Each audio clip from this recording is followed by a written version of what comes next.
Hello everyone, आज के इस वीडियो में हम पढ़ने वाले हैं क्लास 12 रसायन विज्ञान का बहुत ही इंपॉर्टेंट टॉपिक जो है अभिक्रिया का वेग स्थिरांक, या इसे हम वेग व्यंजक के नाम से भी जानते हैं और इसे हम वेग नियम के नाम से भी जानते हैं। तो आज के इस वीडियो में हम इस पर पूरा डिटेल में एक्सप्लेन करने वाले हैं और मैं आपको विश्वास दिलाता हूँ कि बहुत ही आसानी तरीके से आपको समझ में आएगा। तो चलिए हम समझ लेते हैं। तो यहाँ पे हमने लिख दिया है अभिक्रिया का वेग स्थिरांक, या इसे हम वेग व्यंजक के नाम से भी जानते हैं और इसे हम वेग नियम के नाम से भी जानते हैं। तो इन तीनों में से कोई भी आपसे हेडिंग पूछ लिया जाएगा एग्जाम में, तो आपको कंफ्यूज नहीं होना है।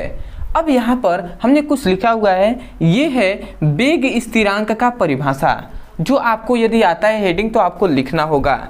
तो ये क्या होता है इसको हम थोड़ा सा यहाँ पे बता दे रहे हैं। किसी रासायनिक अभिक्रिया में अभिकारकों की सांद्रता एकांक हो तो उस समय अभिक्रिया का वेग ही अभिक्रिया का वेग स्थिरांक कहलाता है। तो यहाँ पे हमने जो इजी परिभाषा है वो हमने यहाँ पे लिख दिया है, परंतु अभी आपको समझ पे भी नहीं आया होगा और आपको लग भी नहीं रहा होगा कि भैया इजी है। इसको बहुत तरीके से परिभाषा हम कर सकते हैं, बट जो इजी है वही हमने यहाँ पे लिखा हुआ है।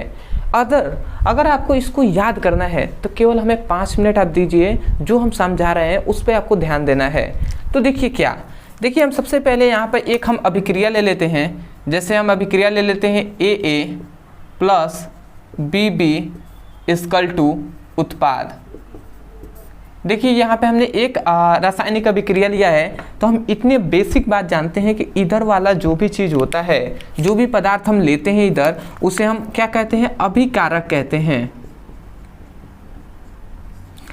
इधर जो पदार्थ बनता है उसे हम उत्पाद कहते हैं, प्रोडक्ट कहते हैं। तो इतनी बात हमने जाना। तो अगर हम इस रासायनिक अभिक्रिया का वेग हमें ज्ञात करना है तो हम यहाँ पे लिख देंगे कि अभिक्रिया का वेग जो होता है, यदि अभिक्रिया का वेग या अभिक्रिया का दर भी हम कह सकते हैं, तो देखिए इस रासायनिक अभिक्रिया का जो अभिक्रिया का मतलब वेग होगा, इस रासायनिक अभिक्रिया का जो वेग होगा वो समानुपाती होता है। किसके भैया समानुपाती होता है? तो ये जो क्या, हाँ यहाँ पे जो अभिक्रिया दिखाई दे रही है, जहाँ पर जो स्मॉल a दिखाई दे रहा है, स्मॉल b, ये कोई नंबर है, और जो a और b दिखाई दे रहा है यही है अभिकारक। तो यहाँ पे कहा जाता है कि अभिकारक की मोलर सांद्रता के घात x और अभिकारक B के मोलर सांद्रता के घात y पर y के क्या होता है? समानुपाती होता है। यहाँ पे एक थोड़ी बेसिक बात अभी आपको समझ में ना आए तो यहाँ पे थोड़ा सा समझ लीजिएगा। ये A और B ये क्या है? अभिकारक है। और यहाँ पे हम इस कोष्ठ का मतलब क्या है? कोष्ठ का मतलब है सांद्रता कहें, मोलर सांद्रता कहें। कोष्ठ यदि लग गया तो मोलर सांद्रता या सांद्रता आप कह सकते हैं, ठीक है। इस कोष्ठ का यही मतलब है यहाँ पे। तो इसको आप क्या कहेंगे? ये क्या है? अभिकारक है। तो आप कह सकते हैं ना कि अभिकारक का मोलर सांद्रता, या आप ये भी कह सकते हैं कि अभिकारक की सांद्रता। इतना बेसिक जो है इतना आपको पता होना चाहिए। अभी आपको जब परिभाषा हम करेंगे ना तो उसमें काम आएगा।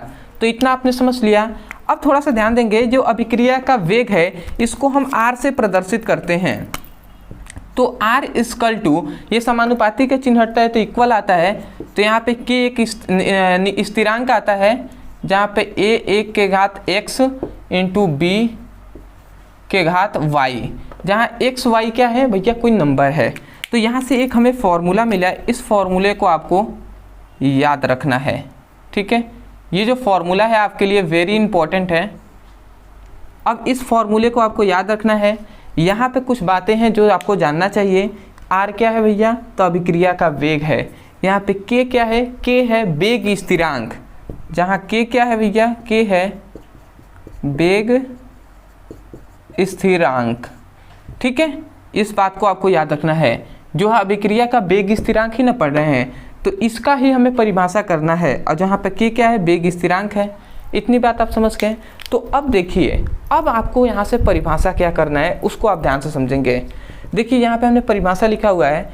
यहाँ पे क्या है? ये हम जानते हैं A और B क्या है? अभिकारक हैं। तो यहाँ पे चूँकि यदि जो अभिकारक हैं, मतलब A के सक्रिय द्रव्यमान के घात x और B के सक्रिय द्रव्यमान के घात y, यदि जो अभिकारक है यहाँ पे उसका मान यदि हम एकांक ले लें, एकांक, एकांक का मतलब समझते हैं, एक ले लें, जैसे ए की जगह पर हम 1 रख दें, बी की जगह पर 1 रख दें, तो ए के घात मतलब 1, 1 का घात कुछ भी हो तो भी एक ही होगा।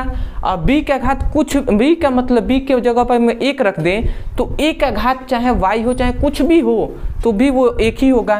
तो यहाँ पे 1 गुणे 1 हो जाएगा और 1 1 1 हो जाएगा। फिर से ये 1 x में गुणा कराएगा तो 1 x में गुणा भी कराए तब भी जाकर वहाँ पे x ही मिलेगा कि नहीं।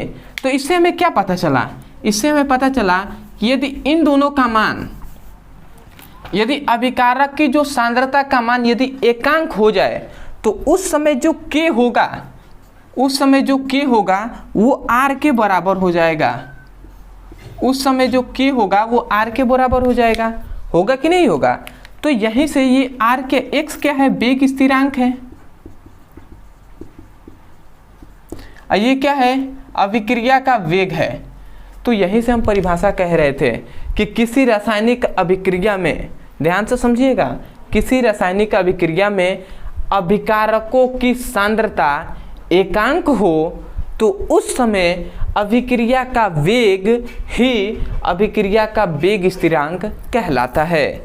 ठीक है, आशा करते हैं आप समझ रहे होंगे, यही बात हमने परिभाषा में लिखा है। ठीक है, हमने क्या लिखा है, किसी रासायनिक अभिक्रिया में अभिकारक की सांद्रता एकांक हो तो उस समय अभिक्रिया का वेग ही अभिक्रिया का वेग स्थिरांक कहलाता है। तो आशा करते हैं आप समझ रहे होंगे। एक बार और आप यहाँ से समझिए और सुनकर याद कीजिए। हमने क्या कहा, किसी रासायनिक अभिक्रिया में अभिकारक की सांद्रता एकांक हो तो उस समय अभिक्रिया का वेग ही अभिक्रिया का वेग स्थिरांक कहलाता है। तो आशा करते हैं कि आपको परिभाषा समझ में आ गया होगा। परिभाषा लिखने के बाद आपको ये लिखना है और उसके बाद यहाँ तक आपको लिख देना है, आपको फुल टू फुल मार्क्स मिलेंगे। तो आशा करते हैं कि अभिक्रिया का जो वेग स्थिरांक है या वेग व्यंजक है या वेग नियम है, कुछ भी आपसे पूछा जाए आपको यहाँ से लेकर यहाँ तक लिख देना है। इस आपको ये आप नहीं भी लिखेंगे तो कोई दिक्कत नहीं है, ये हमने समझाने के लिए केवल आपको लिखा हुआ है।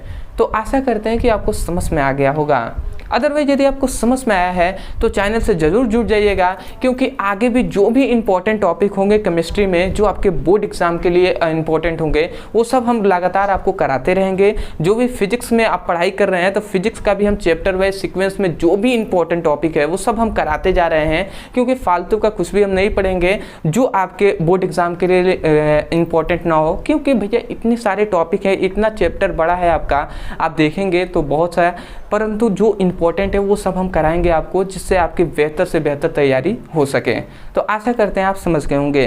तो चलिए दोस्तों, आज के लिए इतना है, मिलते हैं एक और बेहतरीन टॉपिक के साथ। तब तक के लिए धन्यवाद। जय हिंद, जय भारत।